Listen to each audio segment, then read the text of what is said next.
첫 곡으로 삶의 작은 일에도 부르겠습니다.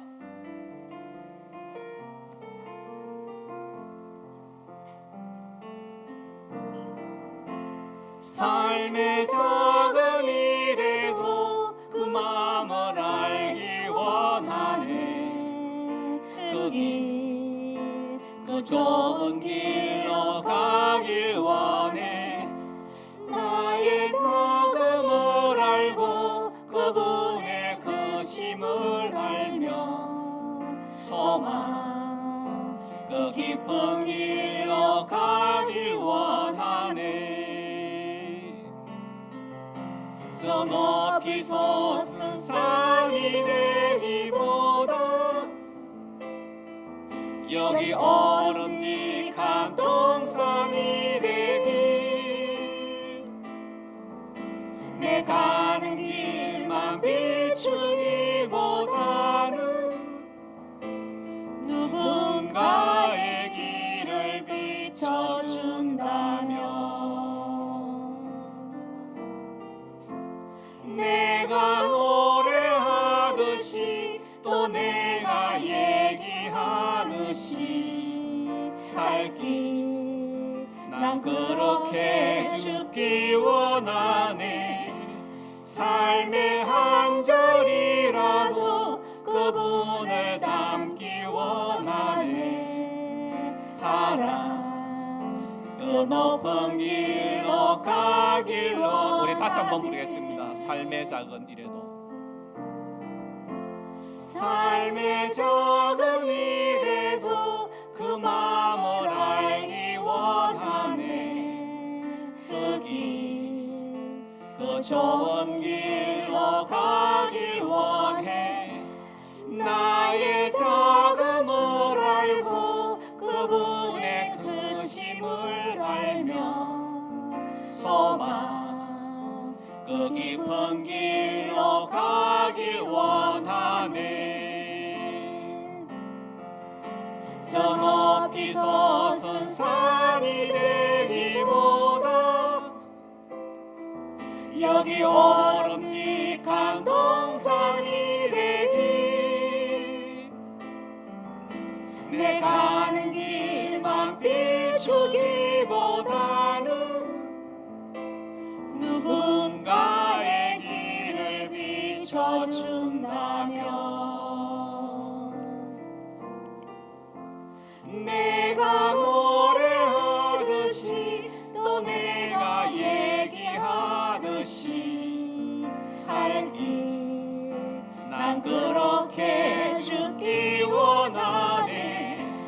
삶의 한 절이라도 그분을 담기 원하네. 사랑 그 높은 길로 가길 원하네. 그 좁은 길로 가길 원하네. 그 깊은 길로 가길 원하네. 아멘.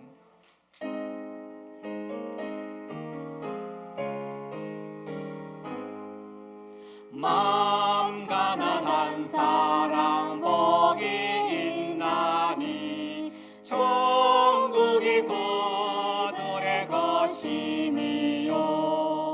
늘 애통하는 이 복이 있나니 그들이 위로를 받으리라. 온유한 사람은 복이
참 즐거운 노래를 늘 높이 불러서 이 세상 사는 동안 주 찬양하겠네. 복 주실 산에 올라 멀리 바라보니 나 건너갈 요단 강 뚜렷이 보이네. 참 아름다운 노래 늘 높이 부르세. 하늘의 소망 주신 주 찬양하여라. 참 아름다운 노래 다 함께 부르세. 하늘의 기쁨 주신 주 찬양하여라. 참 즐거운 노래를 늘 높이 불러서 내 영혼 구원하신 주 찬양하겠네. 땅 위의 성도들이 부르는 노래에 저 하늘의 천사들 다 화답하겠네. 참 아름다운 노래 늘 높이 부르세. 하늘의 소망 주신 주 찬양하여라. 참 아름다운 노래 다 함께 부르세. 하늘의 기쁨 주신 주 찬양하여라.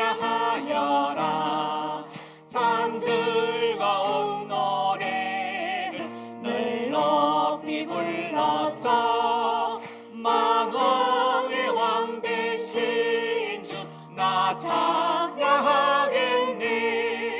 거룩한 하늘 노래 들려올 그때에 참 그립던 주님을 반가이 대하리. 아멘. 참 아름다운 노래 늘 높이 부르세. 하늘의 소망 주신 주 찬양하여라. 참 아름다운 노래 다 함께 부르세. 하늘의 기쁨 주신 주 찬양하여라. 아멘.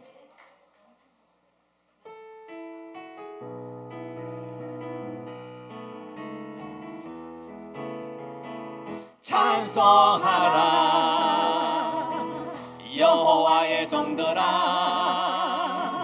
주님 집에 서 있는 자들아. 성소 향해 손을 들고서 찬송하라. 찬송. 우리 한 번 더 찬송하라. 찬송하라 여호와의 종들아. 주님 집에 서 있는 자들아.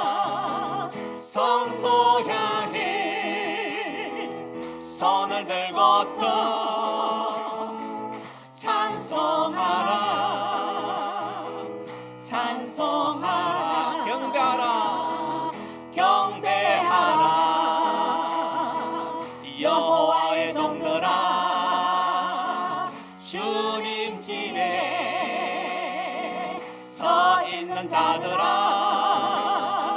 성소 향해 손을 들고서 경배하라. 경배하라. 감사하라. 감사하라 여호와의 종들아. 주님 집에 서 있는 자들아. 성소 향해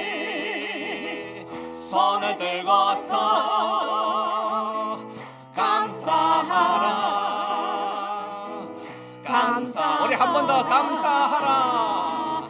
감사하라. 여호와의 종들아, 주님 집에 서 있는 자들아, 성소 향해 손을 들고서 감사하라. 감사하라. 아멘. 우리 다음 곡은 온 땅이여 주를 찬양하고 또 우리 주의 성령이를 연속해서 부를 텐데, 우리 오랜만에 우리 일어서서 한번 불러볼까요? 우리 소화도 시킬 겸. 온 땅이여,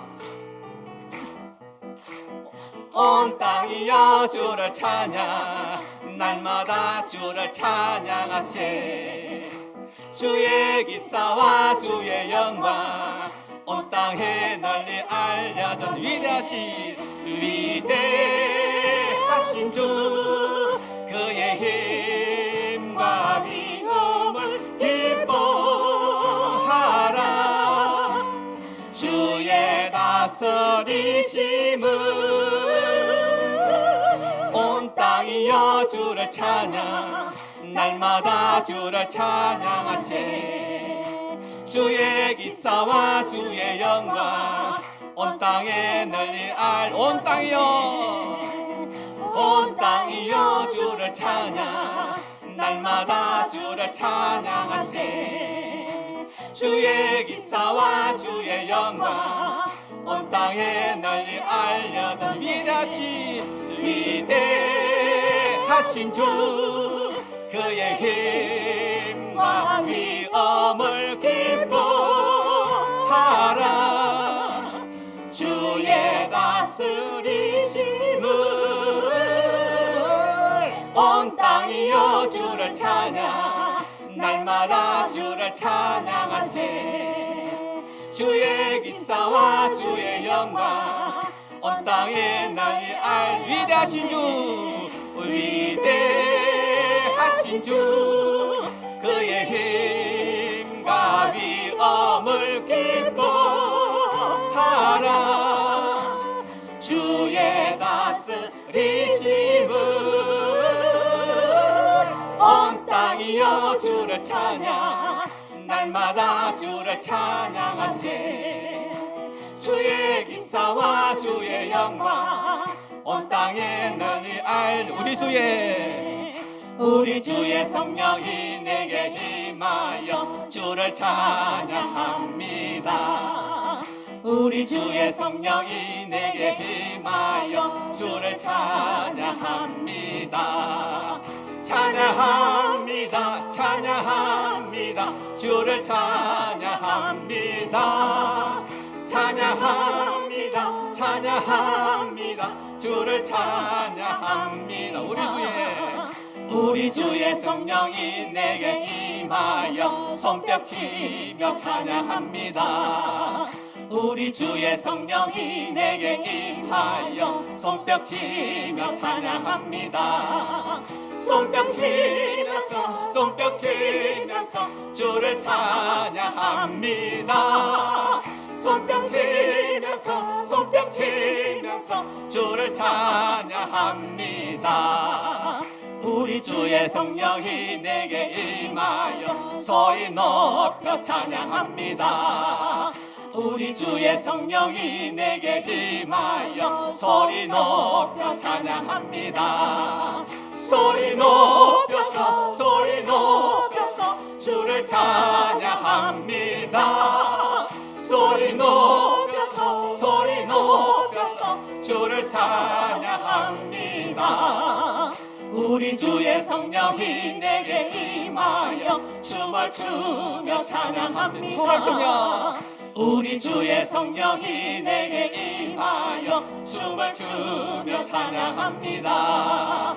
춤을 추면서 주를 찬양합니다. 춤을 추면서 주를 우리 1절만 찬양하겠습니다.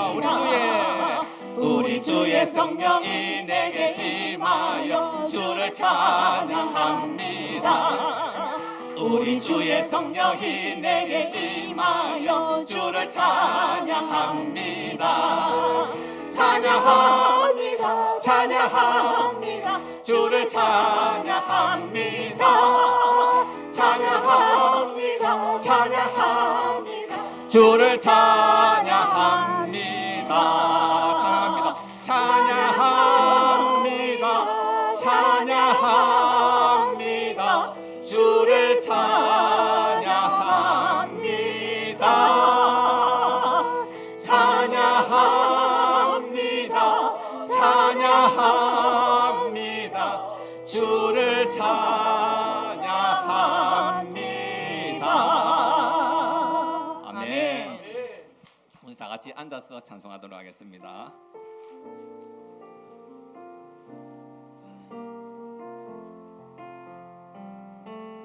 주께서 다스리네 내 삶을.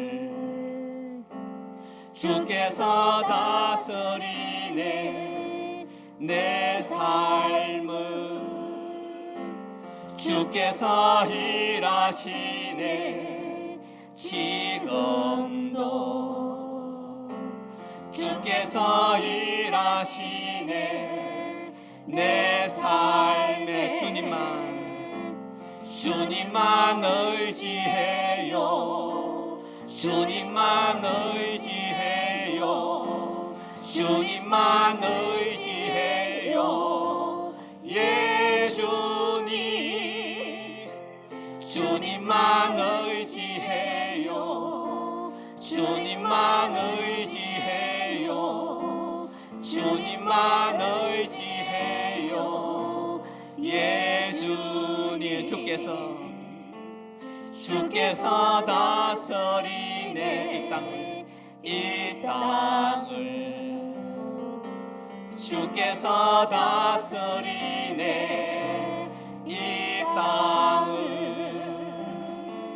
주께서 일하시네 이 순간.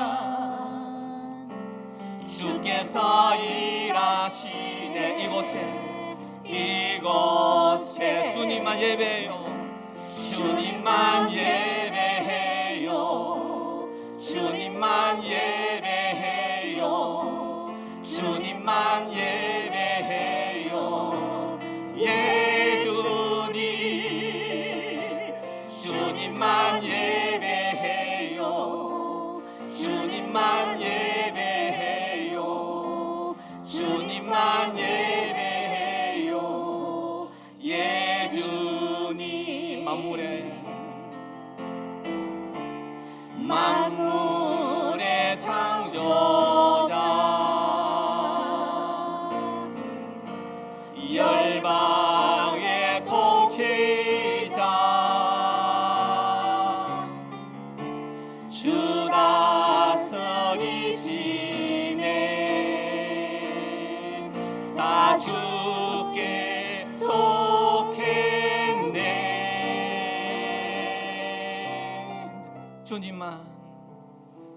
주님만 사랑해요. 주님만 사랑해요. 주님만 사랑해요. 예수님. 주님만 사랑해요. 주님만 사랑해요. 주님만 사랑해요. 우리 한 번 더 고백합니다. 주님만 사랑해요. 주님만 사랑해요. 주님만 사랑해요. 주님만 사랑해요. 예수님. 주님만 사랑해요. 주님만 사랑해요. 주님만 사랑해요. 예수님. 아멘. 우리 이제 마지막 곡으로 내 삶에 들어온 주님의 말씀 부르겠습니다.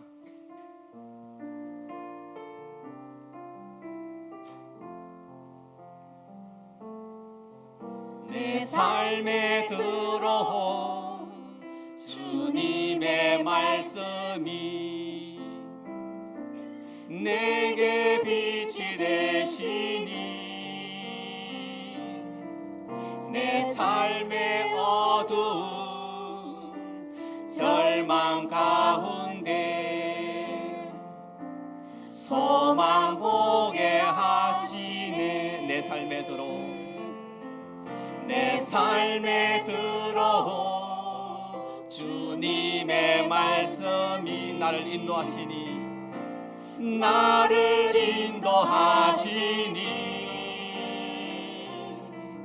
내 삶의 막막한 문제 가운데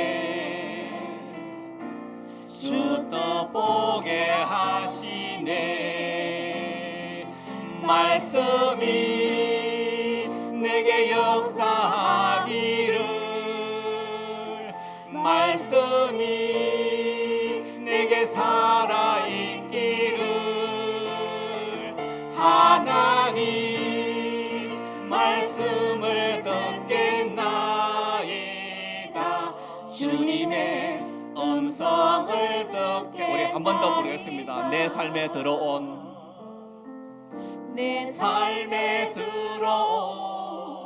주님의 말씀이 내게 빛이 되시니 내 삶의 어두운 절망 가운데 소망 보게 하시네. 내 삶에 들어온 주님의 말씀이 나를 인도하십니다. 나를 인도하시니 내 삶의 막막한 문제 가운데 주 뜻보게 하시네. 말씀이 내게 역사하기를, 말씀이 내게 살아있기를, 하나님 말씀을 듣겠나이다. 주님의 말씀을 듣겠나이다.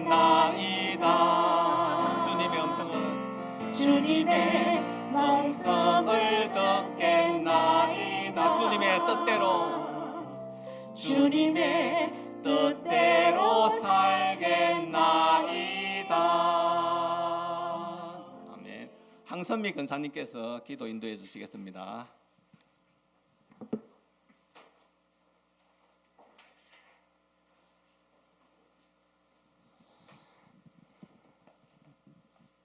사랑에 많으신 하나님 아버지, 한 주간 동안 주님의 사랑과 은혜 가운데 살게 하시고 기도하게 하시니 감사합니다. 아멘. 그러나 주님대로 살지 못했습니다. 용서하여 주옵소서. 아멘.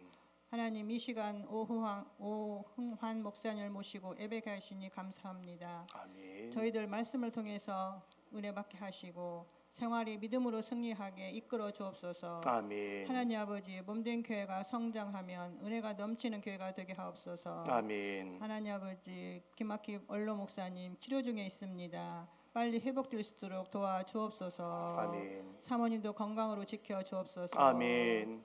단위에 세우신 목사님께서 영육간의 강건함도 허락하시고 늘 피곤치 않게 하옵소서. 아멘. 이 모든 말씀 거룩하신 예수님으로 기도드렸습니다. 아멘.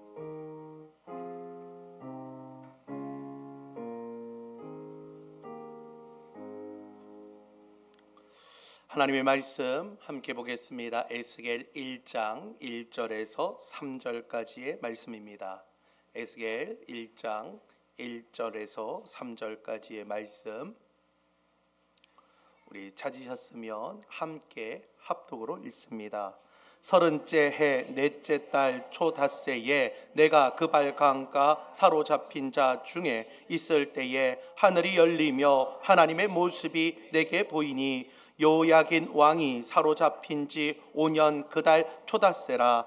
갈대아 땅 그발 강가에서 여호와의 말씀이 부시의 아들 제사장 나 에스겔에게 특별히 임하고 여호와의 권능이 내 위에 있으니라. 아멘. 할렐루야. 교회 소식을 먼저 전해드리겠습니다. 우리 원로 목사님을 위해서 계속 기도하고 있는데 여러분들 그 기도가 열매를 맺어서 하루빨리 이 자리에 오실 줄 저는 믿고 있습니다. 정말 원하기는요. 저는 7월 달에 우리 목사님 오셔서 맥주 감사 주일 좀 설교를 부탁을 드렸는데 하나님께서 고쳐주시면 그때 되지 않을까 보고요. 늦더라도 9월 달 이내에는 오실 수 있도록 제가 강력하게 지금 밀고 기도하고 있습니다. 저만 기도하는 게 아니라 우리 성도님들 함께 합심으로 기도할 때에 하늘 문이 열리고 우리 원로 목사님 다시 한 번 더 함께 예배하는 그날이 속히 올 줄 믿습니다. 자, 오늘은 4인 사색 세미나 오늘 오후에 함께 나누고 있습니다. 나중에 제가 잠시 뒤에 소개를 하도록 하겠습니다. 목요 전도대 매주 목요일 오후 2시에 교회에서 진행을 하고 있습니다. 여러분들 전도하는 데에 있어서 함께 마음과 여러분들의 몸을 함께 하여서 전도하는 데 최선을 다해 주시고요. 또한 함께 하지 못하더라도 기도로 함께 마음을 동력해 주시면 감사하겠습니다. 담임 목사 동정입니다. 저는 월요일과 화요일 날 경남 지방의 교육자에서 설교 세미나가 있어서 밀양에 있는 느티나무 교회에 출타하도록 하겠습니다. 5주의 사모 오특수 성도 조모상이 지난 목요일 날 있었습니다. 여러분들 떡 맛있게 드셨죠? 네, 여러분들 또 위로해 주시고 또 마음을 써주셔서 감사드립니다. 전기의 절약을 위해서 여러분들 냉난방기 항상 쓰고 나서 절전을 위해서 전원을 꺼주시면 감사하겠습니다. 오늘 모시는 목사님에 대해서 좀 소개를 해드리겠습니다. 거제의 장평교회라고 우리 교단 안에서는 거제도 안에서 거제시 안에서는 제일 큰 교회입니다. 거기에서 제가 부목사로 있었고요. 우리 목사님 밑에서 한 2년 6개월 정도 함께 사역하면서 목사님께 많은 것들을 배웠습니다. 얼마 전에 제가 목사님께 말씀드리면서 제가 이런 사역을 목사님께 배워서 진행을 하고 있습니다라고 하니까 별 말씀은 안 하시는데 아마 흡족했을 거라고 저는 생각을 하고 있고요. 특별히 제 사역에 있어서 가장 중심 중에 하나가 작정밤 기도회입니다. 그 작정밤 기도회를 우리 목사님께 배웠습니다. 영역이 있으시고 특별히 여러분들 말씀의 은사가 있으세요. 제가 들어보면서 이때까지 모셨던 목사님 중에 정말 두 손가락에 뽑힐 정도로 말씀에 은사가 있으시고 은혜가 있는데 여러분들 제가 길게 설명을 하면 여러분 시간이 자꾸 가니까 제가 사담은 그치고요. 우리 목사님 모실 때에 하나님께서 주신 은혜의 말씀 기대하며 목사님을 환영하며 우리 박수로 모시도록 하겠습니다. 할렐루야. 너무 거창하게 소개를 해줘가지고 섬에서 목회하는 목사입니다. 너무 거창하게 해가지고 몸둘 바를 모르겠습니다. 어쨌든 만나서 반갑고 행복합니다. 한번 다 같이 한번 따라해 볼까요? 저희는 항상 예배 전 설교 전에 따라하는 구호인데 예수님을 사랑하는 것이 행복입니다. 행복한 우리 성도님들이 되시기를 소망합니다. 행복이라는 것이 내가 원하는 것들이 이루어지거나 혹은 누리거나 하는 것이 아니라 내가 처한 상황이 어떠하든지 그것과 상관없이 예수님 때문에 행복할 수 있는 어떤 그것이 보다 더 중요하지 않을까 생각이 듭니다. 우리가 원하는 것이 얻어지지 않으면 우리는 불행하다라고 생각하는 경우가 있습니다. 그런데 내가 원하는 것이 얻어지지 못하고 때로는 상황이 더 안 좋게 흘러간다 할지라도 불행한 것은 아닌 것입니다. 행복은 내가 뭔가 있고 없고가 아니고 행복은 내가 뭔가 누리거나 누리지 못하거나가 아닌 것입니다. 행복은 예수님과 함께할 때 또 예수님을 사랑할 때 그 안에서 이루어지는 삶의 원칙이고 모습이라고 저는 생각합니다. 이게 설교인지 세미나인지 헷갈려가지고 저는 세미나로 이제 듣고 왔습니다. 어쨌든 짧은 시간이지만 교회를 어떻게 설명할까 할 때 아주 다양하게 설명할 수 있습니다. 그래서 PPT가 우리가 이제 준비가 된 것 같은데요. 예. 따라해 볼까요? 교회 예언자의 영성을 담다. 뭘로 할까 하다가 예언자의 영성을 담는 것이 교회 하나의 어떤 모습이지 않을까 하는 생각이 듭니다. 교회를 정의할 때 저는 이렇게 정의합니다. 교회란 예수님을 나의 구원자로 믿고 예수님을 닮아가고 따라가는 공동체가 교회다라는 것입니다. 그래서 교회가 되기 위해서는 먼저 예수 그리스도를 나의 구원자로 영접한 사실이 있어야 되고, 그리고 내 삶에 있어서 예수 믿었으니까 이제 언젠가 천국 가니까 이 세상 내 마음대로 살아도 돼가 아니라 내가 예수님을 바라보고 닮아가고 따라가는, 그리고 나 혼자만 가는 것이 아니라 함께 가는 것이 교회다라는 것입니다. 그래서 교회는 빨리 가는 것이 중요한 것이 아니고 급격하게 변화되는 것을 따라잡는 것이 아니고 느리게 가더라도 더디 가더라도 올바른 방향으로 함께 가는 것이 교회다라는 것입니다. 목사님의 교회는 세상은 이렇게 변하는데 교회는 변할 건덕지도 안 보입니까? 라고 말할 수도 있습니다. 근데 그것이 교회가 아니라 교회는 하늘을 향해서 하나님의 영원한 나라를 위해서 내가 너와 함께, 우리가 함께, 넘어지고 쓰러진 형제가 자매가 있으면 좀 기다려주고 손 내밀어주고 함께 이렇게 세워서 더디 가더라도 느리게 가더라도 묵묵히 그 길을 함께 더불어 가는 것이 진정한 교회 모습이 아닐까 생각을 갖게 되어집니다. 저는 우리 삼방교회가 그런 교회가 되었으면 좋겠고, 그런 아름다운 교회로 선전이 났으면 좋겠고, 이 소문이 제가 살고 있는 거제도까지 들렸으면 좋겠습니다. 자, 그러면 교회라는 것은 예언자 영성을 담아내는 것인데 에스겔서 1장에서 3장을 중심으로 우리가 이것을 좀 살펴보도록 하겠습니다. 첫째는 교회는 찾아오시는 하나님을 만나는 곳이라는 것입니다. 그리고 2장에서는 부르심을 받는 사람들이 있어야 될 자리에 대해서 이야기해주고 있고, 3장은 말씀의 사람이 되어가는 장소가 교회다라는 것입니다. 먼저 우리가 1장을 보면 하나님을 찾아오시는 하나님에 대한 이야기를 담고 있습니다. 우리가 좀 전에 읽었던 에스겔서 1장 1절에서 3절 내용인데 한번 같이 한번 읽어볼까요? 자, 시작. 30째 해 넷째 달 초닷새 내가 그발 강가 사로잡힌 자 중에 있을 때 하늘이 열리며 하나님의 모습이 내게 보이니 여호야 긴 왕이 사로잡힌 지 5년 그 달 초닷새라.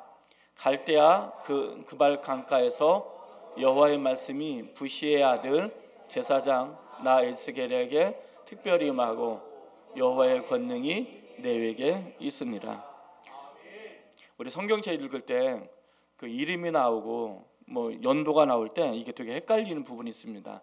너무 그런 거 헷갈려하지 마시고 여기 보면 하나님은 어떻게 우리를 찾아오시는가, 1장은 찾아오시는 하나님의 모습을 설명해주고 있는데, 첫째로는 예언자와 일부 사람들이 사로잡혀 간 상황 속으로 찾아오신다는 것을 우리에게 이야기해주고 있습니다. 여기 보면 사로잡혀 갔다라고 말합니다. 사로잡힌 자 중에 나 에스겔이 포함되어 있다라고 이야기합니다. 그 당시 제국을 형성했던 나라는 바벨론이라는 제국이 있습니다. 그리고 유다라는 나라는 아주 조그마한 나라입니다. 원래 이스라엘과 유다가 팔레스타인 땅으로 하나님의 나라를 형성했는데 북왕조는 아수르에 의해서 망하게 됩니다. 그리고 이제 남왕조 조그마한 유다가 나타나는데 유다가 강대국인 엄청나게 큰 제국과 전쟁을 하는데 일방적으로 지게 됩니다. 세 번의 전쟁을 합니다. 세 번 다 패배를 하죠.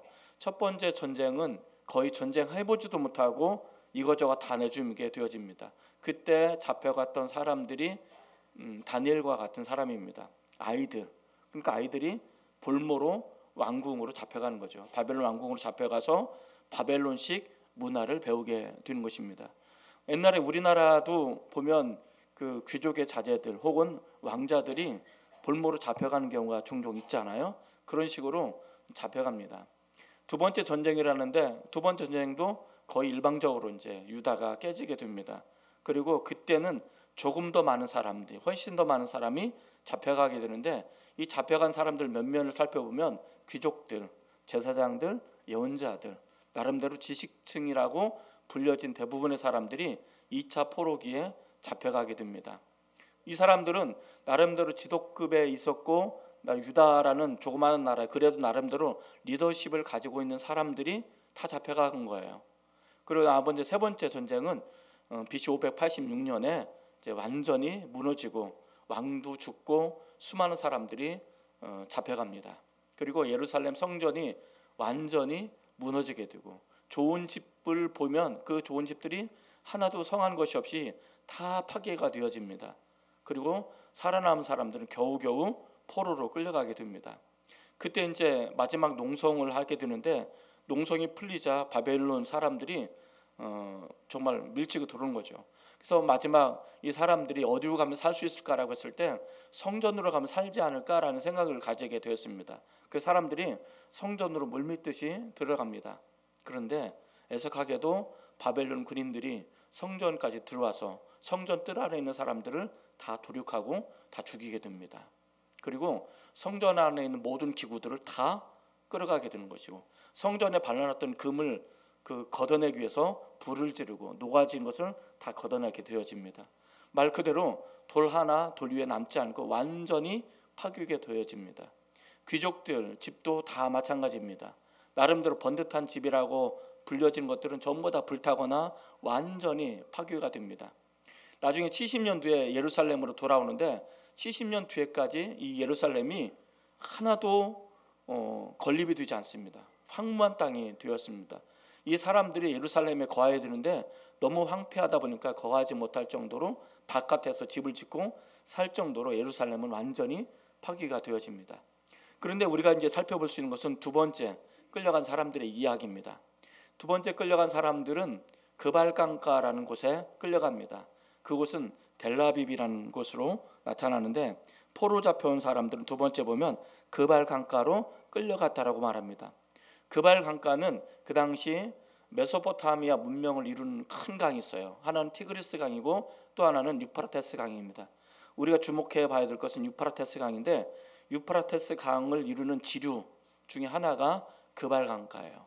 시편에 보면 그발강가에서 하프를 걸어놓고 우리는 예루살렘을 생각하면서 하염없이 울었도다라고 노래했던 그곳. 그 그발강가라는 델라비비라는 그 지역에 그들이 잡혀오게 됩니다. 그리고 거기서 살아가게 됩니다. 이 사람들이 가지고 있었던 것이 뭐냐면 우리는 왜 하나님부터 버림을 받았을까라는 생각을 갖게 되어집니다.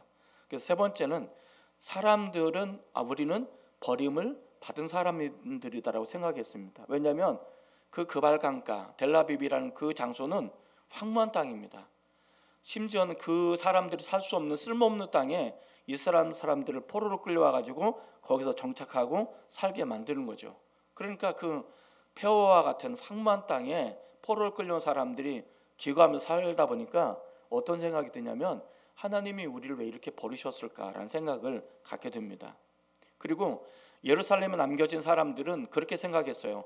저 사람들은 하나님 앞에 얼마나 잘못을 범했길래 포로로 끌려가서 하나님이 없는 이방 땅, 이방 신상이 지배하는 그곳으로 끌려갔을까라고 생각했고 끌려간 사람들도 이렇게 생각한 거예요. 우린 참 하나님으로부터 버림을 받았다. 우리는 어떤 잘못을 했길래 하나님이 계시지 않는 이 땅, 황무한 땅, 이방 신들이 지배하는 이 땅에 우리를 버리셨을까라고 생각했던 거예요. 그래서 에스겔뿐만 아니라 그 당시 지도층으로 끌려온 사람들이 한결같이 고백하는 것은 우리는 하나님으로부터 버림을 받았다라는 생각을 갖게 되었던 거예요. 그래서 그들이 살아가는데 마지못해 살아가는 거예요. 포로로 끌려왔기 때문에 정당한 인권의 권리를 주장할 수 없는 상태죠. 마치 정말 그들은 개처럼 끌려와서 개처럼 일하고 개처럼 대접을 받는 그런 상황이 되었던 것입니다. 그런 상황 속에 하나님을 아무리 찾아도 응답을 받지 못하는 거죠. 그럴 때 그들은 우리가 하나님으로부터 버림을 받은 거 아닌가라는 생각을 갖게 되는 거예요.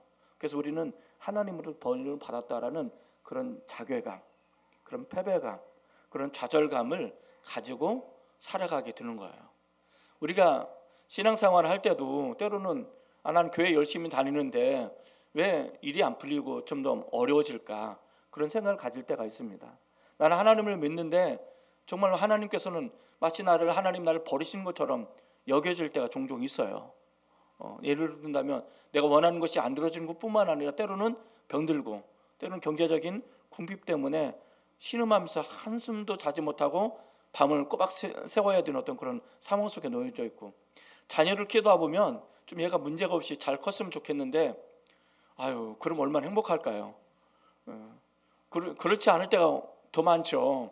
속상할 때가 많고, 남들은 자식 자랑할 때 나는 한숨만 푹푹 쉬어야 되고, 도대체 왜 이런 모순이 있을까? 나는 열심히 그래도 나름대로 교회를 다니고 열심히 신앙생활하는데 왜 하나님 나에게 무슨 억하심정이 있어서 나에게 이런 일들을 당하게 만들까? 그런 생각들을 우리가 많이 가지게 될 수 있다라는 것입니다.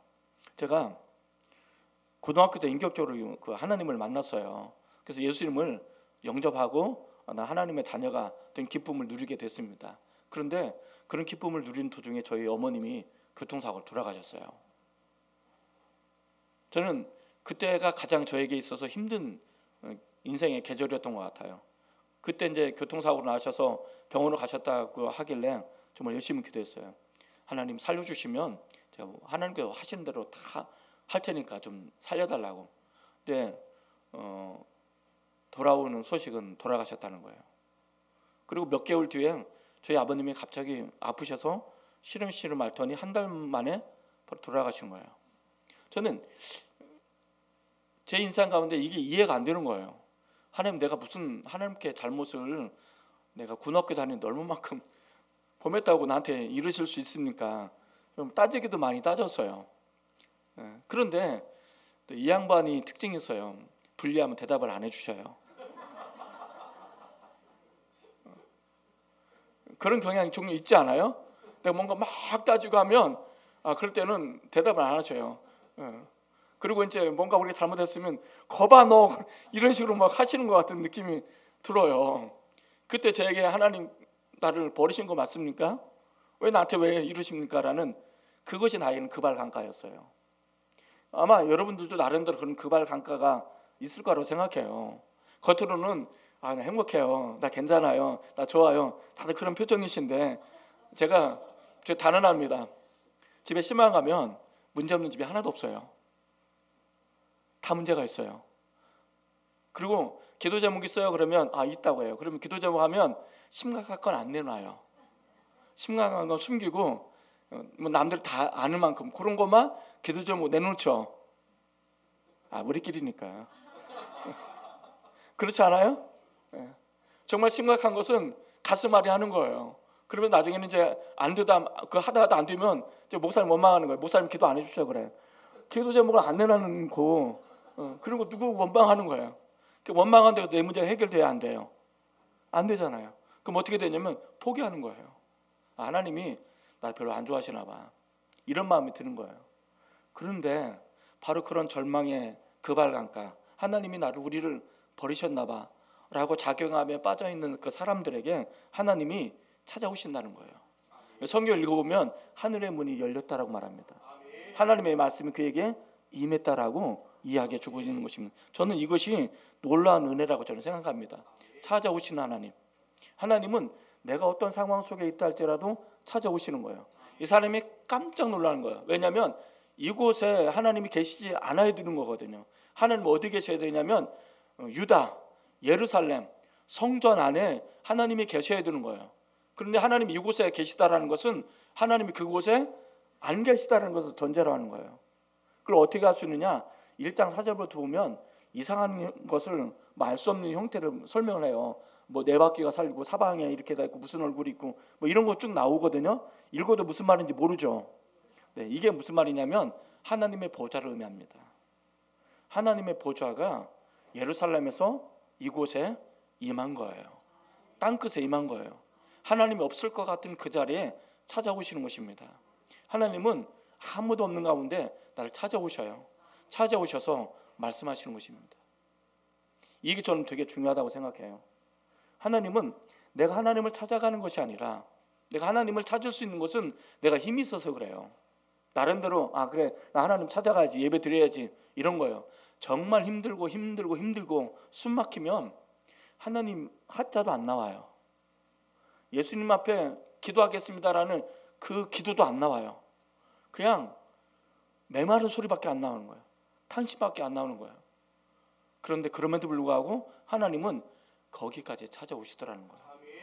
인생 가장 밑바닥으로 생각했던, 아무도 돌보지 않았던 그곳까지 하나님이 찾아오시더라는 거예요. 하나님이, 제가 고등학교 때 뭐 얼마나 큰 잘못을 했어요. 그런 잘못은 나는 안 범한 것 같은데 어쨌든 그래요. 그런데 이것이 내 인생에 가장 춥고 가장 힘들고 그발강가와 같은 절망의 장소였는데 하나님이 찾아오시는 거예요. 찾아오셔서 저를 만나주시는 거예요. 그러니 제가 목사가 됐죠. 물론 다 목사가 되면 안 돼요. 그런데 하나님은 그렇게 찾아오시더라는 거예요. 찾아오셔서 자신을 드러내시는 거예요. 말씀하시는 거예요. 저는 이것이 되게 중요하다고 생각합니다. 땅끝이라고 불리는, 이사야서 보면 땅끝에서 하나님이 찾아오십니다. 그래서 땅끝에서 너희가 나를 찬양할 것이고 한아름 열매를 가득 안고 나에게 올 것이다라고 이야기합니다. 땅끝이라는 것은 어디를 말할까요? 해남의 땅끝말을 말할까요? 거제도의 땅끝은 여차 해수욕장 같아요. 거기가 땅끝 제일 멀어요. 땅끝은 그런 땅끝이 아닙니다. 땅끝은 더 이상 물러설 수 없는 거. 여기서 한 발 물러서면 마치 인생의 낭떠러지로 떨어질 것 같은 위태위태하고 어려운 상황 속에 놓여져 있는 상태, 그런 삶, 그것이 땅끝이에요. 그런데 하나님께서는 그 땅끝까지 찾아오셔서 그곳에서 나에게 손을 내밀어 주시고 그곳에서 우리 찬양하며 하나님께 나가자라고 말씀하시는 분이 하나님이시라는 것입니다. 저는 이 찾아오시는 하나님을 만나시기를 바랍니다. 우리 옆에 사람, 앞뒤 사람은 축복하시겠습니다. 찾아오시는 하나님을 만납시다. 하나님 어떻게 찾아오실지는 몰라요. 찾아오시는 건 분명한 것입니다. 어떤 사람이 이제 홍수가 나가지고 막 그 모든 곳이 물에 잠겼어요. 그래서 지붕 꼭대기에서 이제 기도하는 것입니다. 하나님, 이 어려운 상황 속에서 나를 구원해 주십시오라고 했어요. 그런데 보트가 쫙 오는 거예요. 이제 얼른 타라고. 근데 이 사람이 뭐라고 말하냐면 아니라고. 나는 지금 하나님께 기도하고 있기 때문에 하나님의 응답을 기다려야 된다고. 그러냐고. 보트가 지나간 거예요. 또다시 또 다른 보트가 온 거예요. 얼른 타라고. 좀 위태하다고. 아니라고는 지금 하나님께 기도하고 있다고. 하나님이 반드시 나를 살려줄 거라고. 근데 또 갔어요. 나중에 이 사람이 어떻게 됐을까요? 물에 빠져 죽었어요. 그래서 나중에 하도 억울해서 하나님께 물어봤어요. 하나님, 내가 그렇게 기도했는데 왜 응답하지 않으십니까? 그랬더니 야, 난 2번이나 응답했어. 어떻게 응답했는데요? 첫 번째 보트 갔지. 야, 왔어요. 그게 첫 번째 응답이고, 2번째 또 보트가 갔지. 야, 왔어요. 2번째 응답이야. 그러니까 하나님은 어떻게 우리를 찾아오실지 몰라요. 중요한 것은 하나님은 나에게 찾아오신다는 거예요. 찾아오신다는 거예요. 무슨 일이 있어도 반드시 나를 찾아오신다는 거예요. 다른 사람의 평가가 중요하지 않습니다. 다른 사람이 나를 어떻게 바라보느냐가 중요하지 않습니다. 정말 중요한 것은 다른 사람의 평가와 상관없이 내 상황과 내 삶의 모양이 어떠한 것과 상관없이 하나님은 반드시 내 인생 가운데 찾아오신다는 것입니다. 저는 이게 중요한 거예요. 찾아오실 때 그곳에서 역사가 일어나는 것입니다. 찾아올 때 바로 그곳이 놀라운 은혜가 넘쳐나는 것입니다. 성경 한번 찾아서 읽어보도록 하겠습니다. 에스겔서 3장 15절입니다.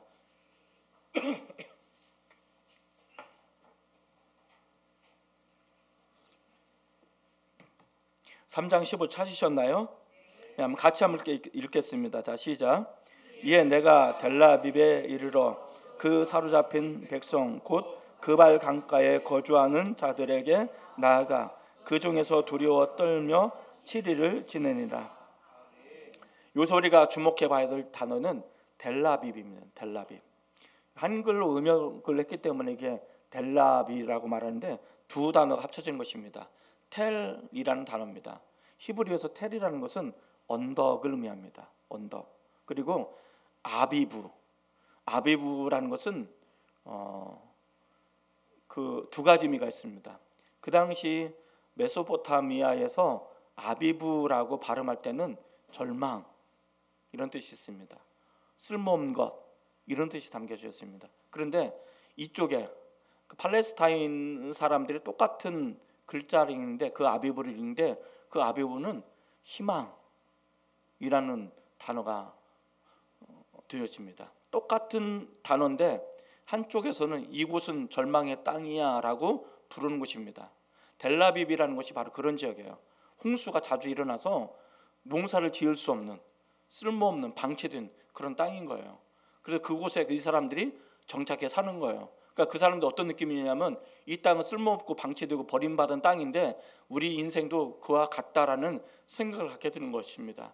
근데 그 지명이 텔 아비브라는 지역입니다.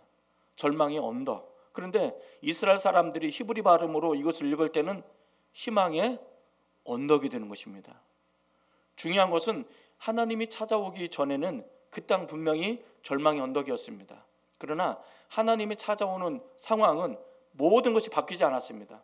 상황은 그대로입니다. 아무것도 변한 것이 없습니다. 그런데 그 절망의 언덕이 희망의 언덕으로 바뀌게 되더라는 것입니다. 왜 하나님이 그들을 그곳에 정착하게 하셨을까? 텔 아비브라고 계속 그 지명을 부를 때마다 이스라엘 사람들은 이곳이 희망의 언덕, 희망의 언덕, 희망의 언덕이라고 불려지는 거예요. 나중에 1948년 2차 세계대전에 많은 홀로코스트에서 600만 명이 넘는 유대인이 죽었잖아요. 이 사람들이 한 곳에 모여서 국가를 건설합니다. 팔레스타인에 이스라엘은 국호를 정하고 수도를 정하는데 그 당시 요빠라고 있습니다. 해변 마을인데 이 요빠에 보면 옆에 보면 아주 거칠은 황무지가 있어요. 이 모였던 사람들이 그 황무지를 돈 주고 다 사들입니다. 그리고 그곳을 수도 삼습니다. 그리고 수도로 삼고 뭐라고 지명 부르냐면 텔 아비브라고 지명을 부릅니다. 그래서 이스라엘 수도는 지금까지도 얼마 전까지만 해도 텔 아비브가 수도였습니다. 되게 의미가 있지 않아요? 왜 그 사람들은 국호를 이스라엘로 정하고 수도를 텔 아비브라고 말했을까? 황무한 땅, 황무지. 원래 지금 텔 아비브는 황무지예요. 버림받은 땅이에요. 그 쓸모없는 땅이에요. 그 쓸모없는 땅을 그들이 다 사들여서 새로운 나라로 건설하는데 쓰인 것입니다. 에스겔을 그들이 알았던 것 같아요. 쓸모없는 황폐한 땅, 절망의 땅. 그러나 하나님이 찾아오시자 그곳은 새로운 땅이 되었고 희망의 땅이 되었고 그들은 그곳에서야 비로소 하나님의 나라를 꿈꿀 수 있는 사람들이 되었다는 것을 우리에게 이야기해 주고 있습니다. 그래서 찾아오시는 하나님을 만나는 게 되게 중요하다라는 것입니다. 2장은 하나님이 부르심을 받은 자리, 부르심을 받은 사람들이 있는 자리에 대해서 우리에게 이야기해 주고 있습니다. 첫 번째는 하나님은 연약한 자들을 세우신다는 것입니다. 2장 1절 한번 같이 읽어볼까요? 2장 1절입니다. 그가 내게 이르시되 인자야 내 발로 일어서라 내가 내게 말하리라 하시며, 여기 보면 인자라는 말을 씁니다. 인자. 이 인자라는 말은 우리가 복음서에 읽어보면 인자라는 말이 등장하죠. 그 인자라는 말과 에스겔에서 쓰는 인자라는 말은 전혀 다른 의미입니다. 그 복음서에서 인자라는 말은 하나님의 아들이라는 뜻이에요. 왜냐하면 다니엘서 보면 하나님의 아들인 인자가 구름 타고 오시는 거예요. 그래서 그런 메시아적인 의미로 예수를 인자라고 부른다면 에스겔서 인자는 그런 의미가 전혀 아닙니다. 여기서 인자라는 것은 깨지기 쉬운 존재, 훅 하고 불면 흩날리는 먼지처럼 흩날릴 수밖에 없는 연약한 존재, 그런 상태, 그것을 인자라고 부르는 거예요. 그럼 이 텔아비브에서 머물러 사는 사람들은 어떤 존재냐면 깨지기 쉬운 사람들입니다. 상처 입기 쉬운 사람들입니다. 절망하기 쉽고 좀 어려운 문제가 있으면 그냥 포기하기 쉬운 그런 사람들입니다. 그런 사람들을 향해서 주님이 말씀하십니다. 이제 너는 일어서야 된다고, 일어나야 된다고. 저는 이것이 되게 중요한 메시지라고 생각합니다. 교회라는 곳은 어떤 것인가? 마음이 상하고 아파하는 사람들이 찾아오는 것이 고이고, 이곳에서 하나님을 만나게 될 때 내가 아무리 연약하다 할지라도 하나님은 반드시 나를 일으켜 세우시는 분이다 라는 것을 우리에게 이야기해 주고 있습니다. 두 번째는 부르심을 받은 사람들은 일어나야 된다는 것입니다. 하나님께 뭐라고 말하냐면 너는 일어나라. 내가 너에게 말씀을 전해주겠다. 2절에 보면 하나님의 말씀이 임할 때 하나님의 영이 함께 임하는 것입니다. 여러분, 말씀과 성령과 능력은 함께 가는 것입니다. 말씀이 있는 곳에 성령이 있고 말씀이 있는 곳에 하나님의 능력, 권능이 임하는 것입니다. 이것이 삼위일체처럼 하나님의 말씀이 선포되어질 때 성령이 함께 하시고 성령이 함께 할 때 그 말씀은 능력 있는 말씀이 되는 것입니다. 이 말씀이 나를 이렇게 세우는 것입니다. 우리는 스스로 일어날 수 있는 힘이 없어요. 능력이 없어요. 그러나 하나님의 말씀이 나를 찾아오셔서 나에게 말씀을 들려주실 때 우리는 그 말씀을 의지해서 일어설 수가 있는 것입니다. 신자는 이 세상에 살아갈 때 사람들과 경쟁이 안 돼요. 왜냐하면 우리는 늘 뭔가 약함을 가지고 있을 수밖에 없어요. 우리는 겉모술수를 쓸 수도 없어요.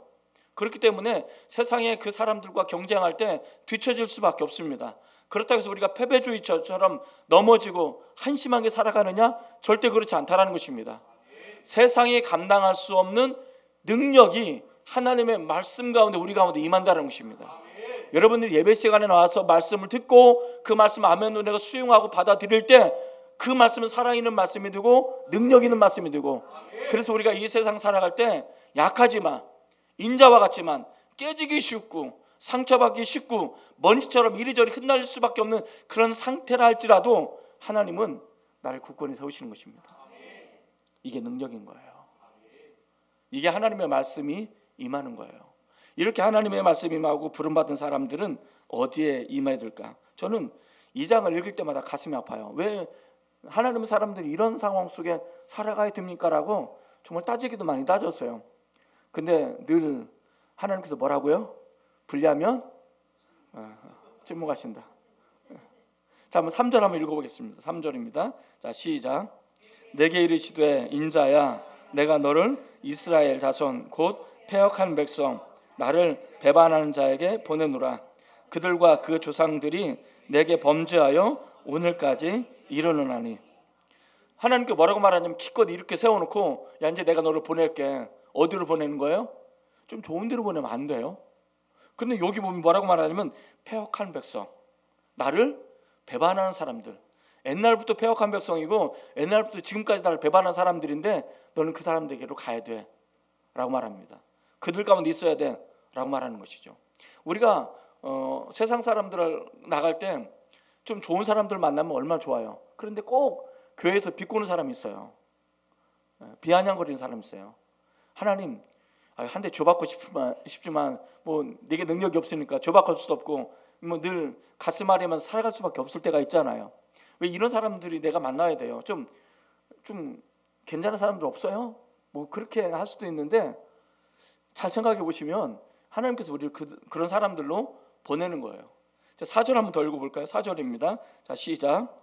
이 자손은 얼굴이 뻔뻔하고 마음이 굳은 자 아니라 내가 너를 그들에게 보내노니 너는 그들에게 이르기를 주 여호와 말씀이 이러하시다 하라. 이 사람도 어떤 사람이냐면 얼굴이 뻔뻔하고, 우리나라 말로 말하면 어떻게 돼요? 낯짝이 두껍고, 그 다음에 마음이 굳은 자다. 마음이 어떻게 해요? 양심이 털난 사람이에요. 낯짝이 두껍고 양심이 털난 사람들, 참 왜 그런 사람들에게 가야 될까? 하나님은 이 선지자들에게 기껏 힘들고 어려웠는데 찾아오셔서 위로하시고 내가 너 함께 할게 하니까 염려하지 마라. 그 기껏 능력 주시고 이렇게 세워놓고 어디로 가라는 것입니까?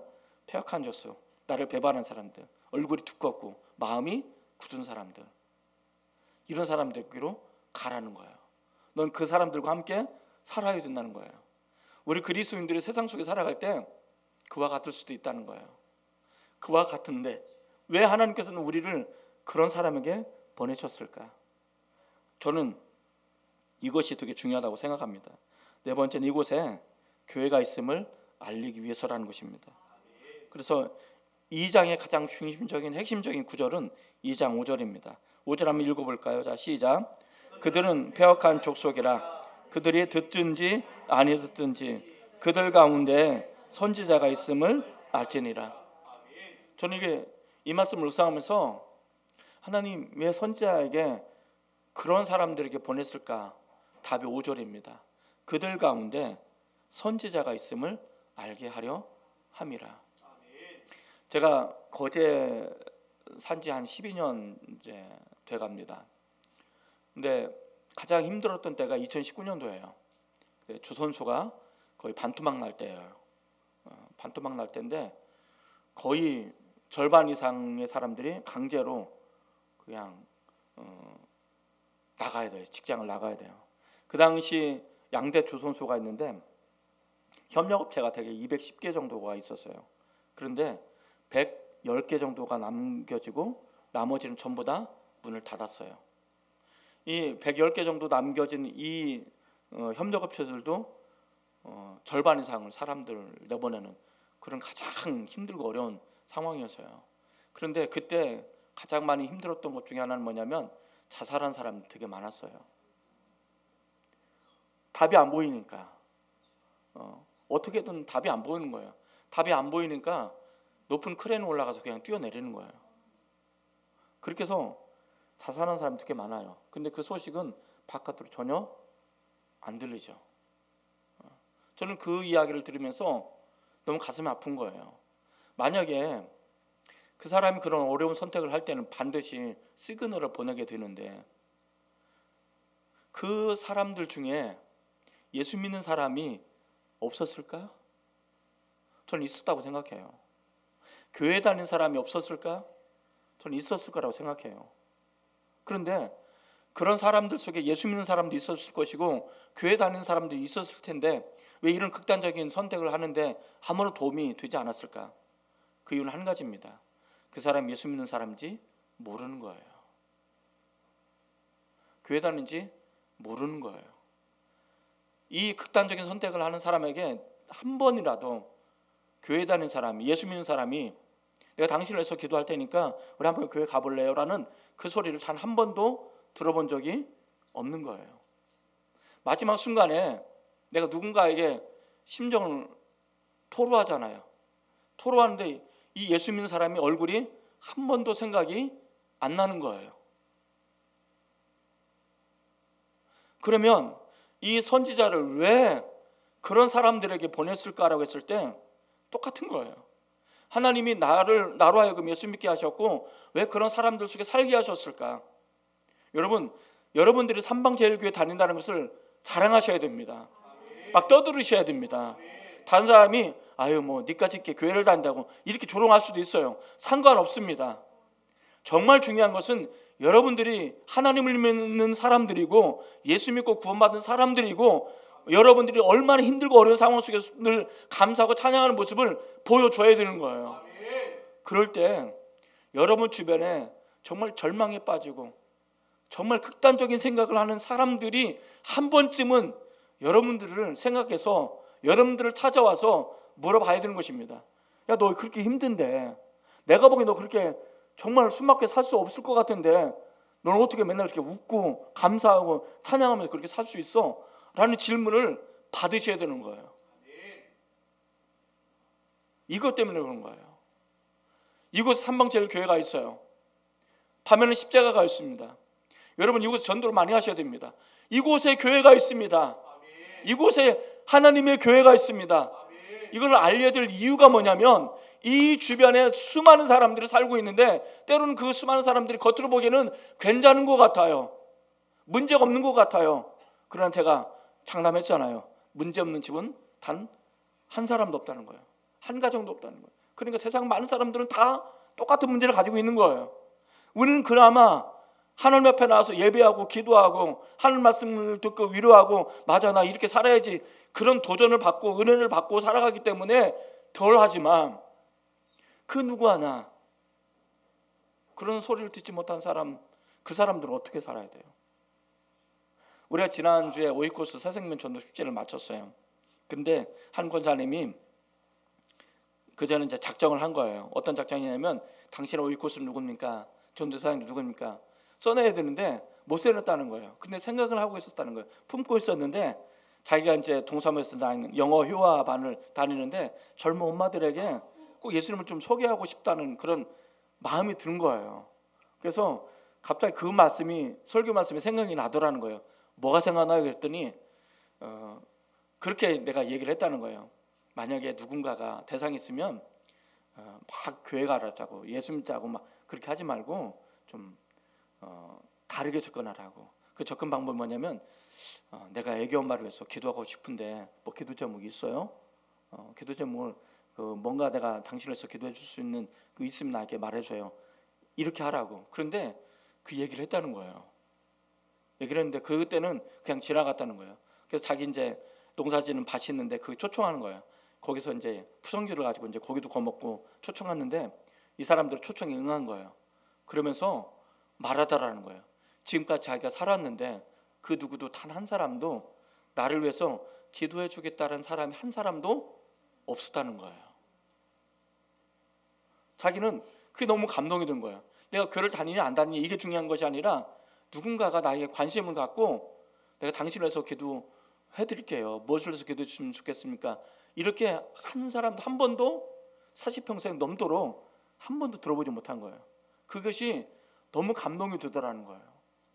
너무 은혜가 되더라는 거예요. 여러분, 다른 게 아닌 것입니다. 이곳에 교회가 있고 여러분 주변에 내가 교회 다니는 사람인 걸 알고 내가 너를 위해서 기도해 주고 싶은데 뭐 기도할 거 있어? 야, 너나 잘 믿어. 이렇게 비아냥거리는 소리를 듣는다 할지라도 여러분, 그렇지 않습니다. 전혀 다릅니다. 내가 예수 믿는 사람으로 살아가는 그것이 때로는 그들에게 희망이 되고 그들에게 꿈이 되는 것입니다. 정말 마지막 순간에 여러분들의 얼굴이 기억난다면 얼마나 좋겠습니까? 이것을 때문에 하나님께서 뭐라고 말씀하시냐면 내가 너를 그들 속에 보내는 거.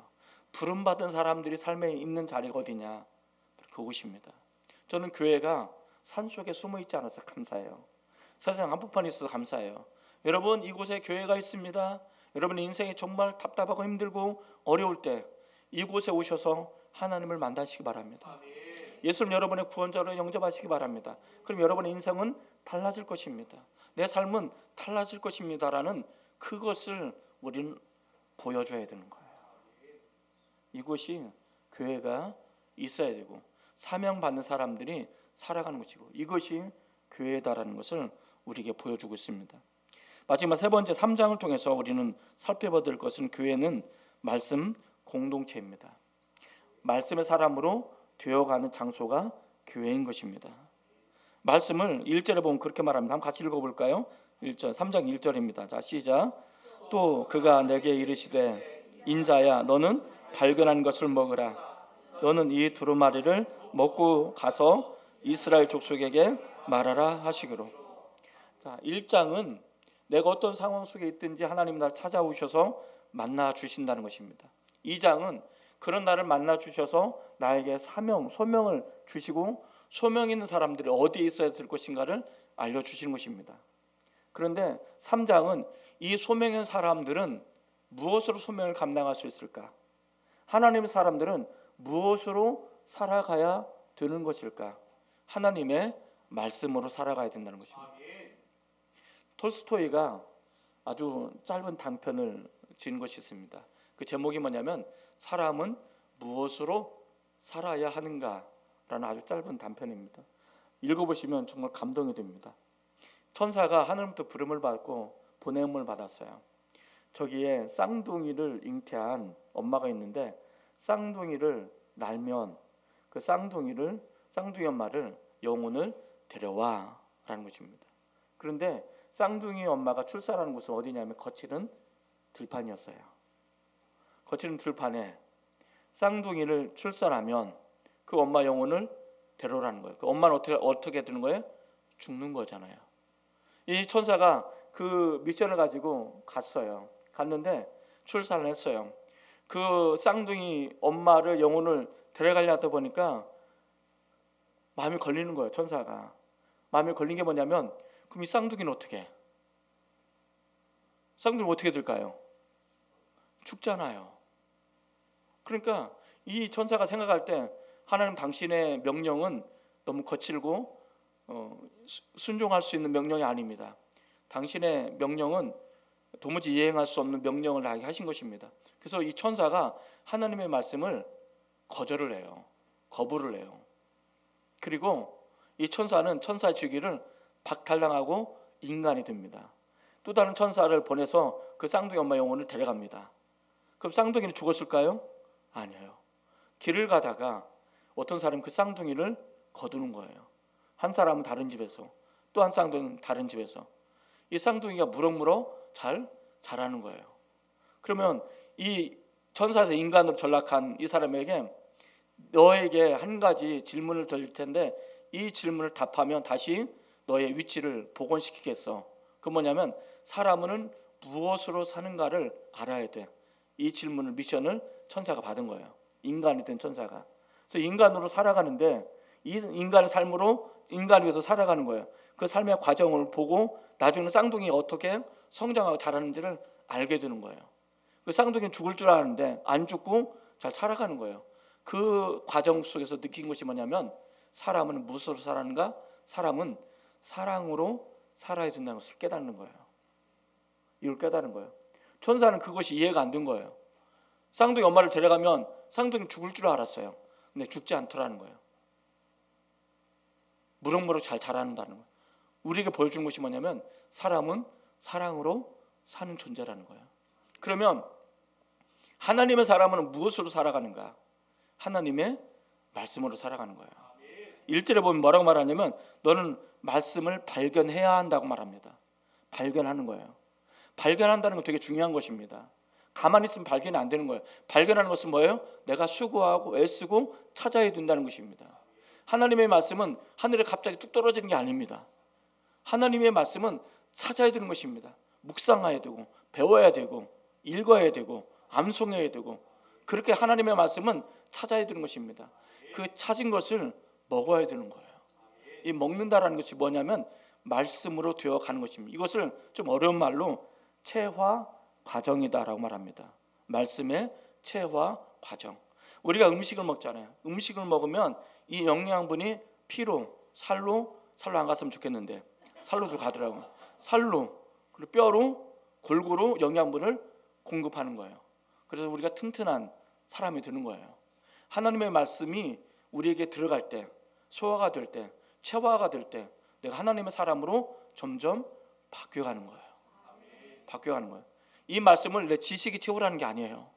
많은 사람들은 내가 어떻게 하나님의 말씀을 많이 아는가 이것에 중요한 포인트를 줬는데 그게 아니라는 거예요. 저는 종종 그런 분을 봅니다. 그 어떤 아내가 남편이 교회 나왔으면 좋겠는데 말빨이 딸린다는 거예요. 어떤 말빨이 딸리냐 물어봤더니 당신이 교회를 다녀야 될 이유를 성경 말씀을 통해서 얘기를 한다는 거예요. 그런데 남편은 자신보다 성경을 더 많이 알고 있는 거예요. 더 많이 알고 있어서 말빨이 딸려서 도저히 이게 전도가 안 되더라는 거예요. 자, 여러분 그게 뭐냐면 그 남편은 성경을 어디로 알고 있는 거예요? 지식으로만 채우는 거예요. 내가 하나님의 말씀을 이만큼 알아. 그게 별로 중요하지 않다는 거예요. 중요한 것은 그 말씀이 내 안에 들어오고 체화 과정을 통해서 내가 하나님의 말씀의 사람으로 되어가는 것. 이게 중요한 거예요. 되어가는 것. 예수님께서 뭐라고 말씀하시냐면 너희가 내 안에 거하고 내 말이 너희 안에 거하면 너희가 무엇이든지 원하는 대로 구하라. 그럼 내가 이루리라. 말 이해가 쉽죠? 너희가 내 안에 거하고 내 말이 너희 안에 거하면 이거 뭐 이해 못한 사람 있어요? 없죠? 물어볼게요. 너희가 내 안에 우리가 예수님 안에 거해야 됩니다. 예수님 안에 거하고 계십니까? 뭘로 알 수 있죠?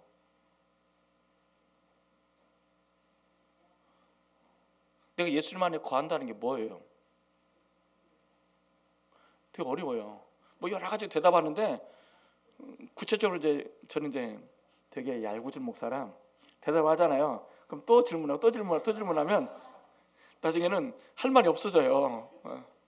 우리는 이게 너무 그 말씀을 피상적으로만 하니까 뭐 다 아는 말씀인데 여러분 이거나 똑같은 거예요. 여러분 예수님 바라보고 삽시다. 그죠? 근데 예수님 보여요? 보여요, 안 보여요? 근데 어떻게 예수님 바라봐요? 저는 그 목사지만 되게 어려워요. 여러분 하나님 얼굴을 바라봐야 됩니다. 하나님 얼굴이 보여야 보지. 하나님 얼굴이 안 보이는데 어떻게 바라봐요? 참 난감하잖아요. 그래서 제가 답을 얻은 것 중에 하나가 그거예요. 티슈가 있으면 티슈에 물에 빠뜨렸어요. 질문입니다.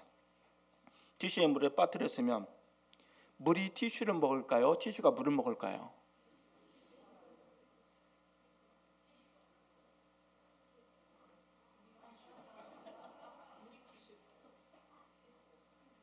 자, 이런 건 다수결로 해야 돼요. 자, 티슈가 물을 먹는다.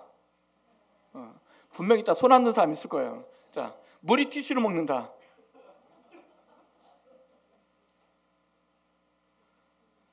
답은 둘 다예요. 그잖아요. 이게 뭐냐면 서로 스며드는 거잖아요. 너희가 내 안에 거하고 내 말이 너희 안에 거하면 이게 서로 스며드는 거예요. 그럼 우리가 예수님 안에 거하는 방법이 뭘까? 좀 전에 말씀했던 것처럼 말씀이 내 안에 들어오고 묵상하고 생각하고 또 생각하고 이게 어떤 의미가 있을까? 이것을 내가 깨달았을 때 그럼 내가 어떻게 말씀대로 살아갈까? 이게 체화 과정인데 이 체화 과정이 내가 예수님 안에 거하는 증거라는 거예요. 거하는 증거. 다른 게 없어요. 하나님의 말씀이 내 안에 거하는 거. 이게 먹는 거예요. 그렇게 먹을 때 이 말씀은 어떻게 해요? 입을 벌려야 되는 거예요. 입을 벌려. 소를 물가까지 끌어오는 것은 중요합니다. 그런데 소가 입을 벌려서 물을 먹는 것과 안 먹는 것은 소의 책임입니다. 하나님은 여러분들 이 자리까지 인도하실 수 있습니다. 이 선포되어지는 말씀을 내가 받아 먹을 것인가 안 먹을 것인가는 내 책임인 것입니다. 중요한 것은 입을 벌려야 되는 것입니다. 입을 벌려서 말씀에 보면 3장에 보면 그 말씀을 하나님이 내가 입을 벌릴 때 하나님이 그 말씀을 내 창자까지 채우더라는 것입니다. 성경에 보면 창자가 우리나라는 뭐 곱창밖에 생각 안 나고 대창밖에 생각 안 나는데 성경에서 창자는 되게 중요한 거예요. 빌립보서에 보면 내가 그리스도의 심장으로 너희를 사랑하고 생각한다 이렇게 말하잖아요. 그리스도의 심장 얼마나 가슴 뛰어요. 그런데 원문에 보면 그리스도의 창자로 내가 너희를 생각한다 그런 뜻이에요. 원래 원문이. 그런데 번역할 때 그리스도의 창자로 너희를 생각하면 얼마나 좀 징그러워요. 근데 가슴 뛰면 심장하면 얼마나 이게 심장이에요. 근데 원래는 창자예요. 창자가 어떤 것이냐? 창자는 사람의 가장 깊은 곳을 의미하는 거예요. 그 당시 사람에게는 인간의 내면 속에 더 깊은 곳은 창자보다 더 깊은 곳은 없는 거예요.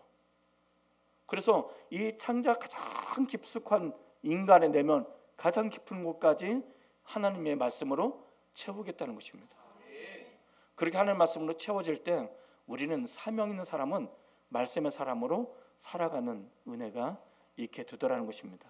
전 삼방교회가 또 삼방제일교회가 이런 찾아오시는 하나님 만나시고 여러분들 소명을 가질 때 소명에 있는 사람이 어디에 있는지를 아시고 이 소명의 사람들은 말씀을 먹고 말씀의 사람으로 되어가는 아름다운 복된 교회가 되시길 주님의 이름으로 축원을 드립니다. 기도하겠습니다.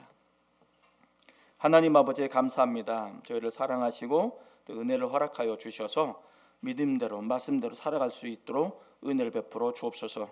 이곳에 하나님의 교회가 있다는 것을 알게 하시고 이곳을 통해서 더 많은 사람들이 마지막 순간에 이 교회가 생각나게 하시고 우리 사랑하는 성도들의 얼굴이 생각나게 하여 주셔서 그들을 위로하고 구원할 수 있는 구원의 통로요 축복의 통로요 위로의 통로가 될 수 있도록 역사하여 주옵소서.